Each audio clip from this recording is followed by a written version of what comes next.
Conference. My name is Latifa Abu Chakra. I'm a first-time delegate and a first-time speaker. Thank you.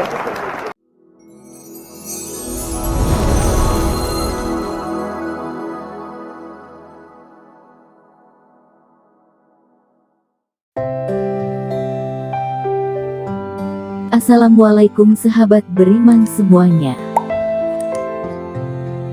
Kalian masih ingat dengan peristiwa di mana seorang muslim yang berhijab yang berdiri di atas podium.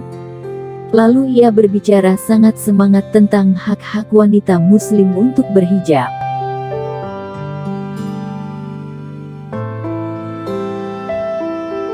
Conference. My name is Latifa Abu Chakra.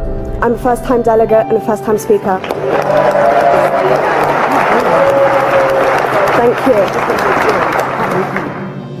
I'm representing the Ealing Division in London, and I begin my address in the name of the Most High. Assalamu alaikum. Walaikum salam. When certain politicians and the media use the term muscular liberalism, that's just another word for racism and Islamophobia.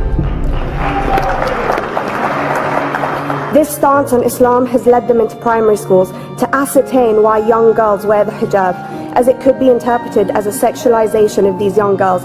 I say shame on Ofsted for victimizing young girls, for choosing to wear religious articles of clothing. There is no such measure made for other religions or other articles of religious wear. This stance has other ramifications. It signals to the British public and emboldens groups such as EDL, BNP and other fascist and racist groups that women are oppressed by Islam, are made insubordinate to the men that supposedly forced them to wear it, and that it is the job of the British state to liberate us. We reject this imperialistic saviour thinking.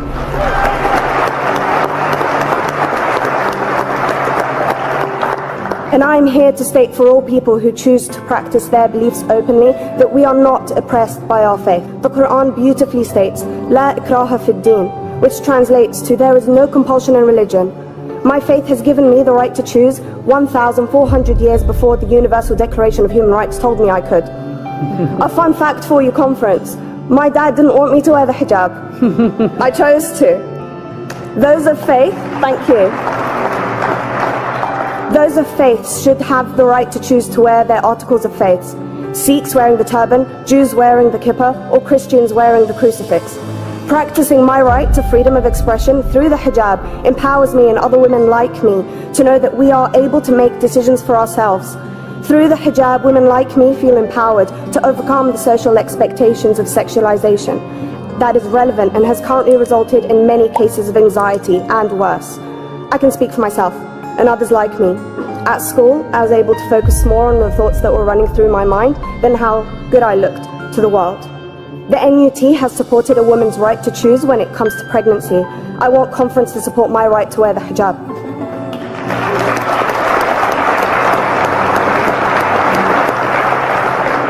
How I choose to practice my faith is clearly displayed for all to see. This makes me the target of hate crime. The level of racist attacks on Muslim women is disproportionate to any other oppressed group in British society because we are an easy target. This decision by Ofsted has ramifications beyond the school gates and must be seen in the context of increased attacks on the Muslim community and perpetuates the outdated notion that Muslim women are victims. I was on a trip last year to Hampton Court with my Year 7s, where a man felt comfortable to call me a terrorist. As a Muslim woman, I'm not a victim, so I challenged him. He denied it. I'm sure you've heard of the Punish a Muslim Day. It's been spoken about a few times already this morning. And as a Muslim, I'm actually quite optimistic. They're trying to limit it to one day. That's 364 less than normal.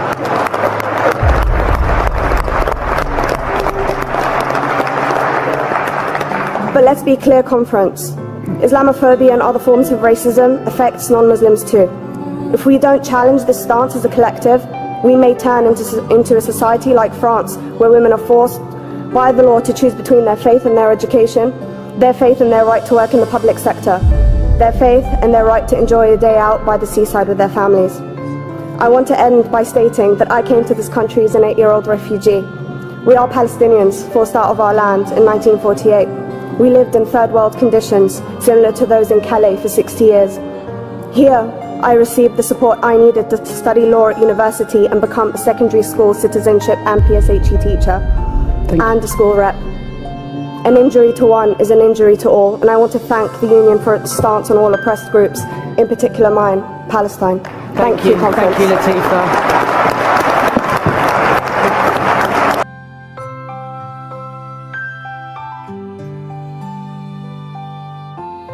Wanita ini bernama Latifah Abu Syakra. Dia merupakan warga negara Inggris dan dia berketurunan Palestina. Video ini terjadi pada tahun 2018 silam yang lalu. Pada acara National Education Union, Persatuan Pendidikan Nasional. Dia lalu mengkritik kebijakan yang dibuat oleh Office Services and Skills, yang ingin membuat aturan pelarangan memakai hijab bagi siswa muslim di Inggris.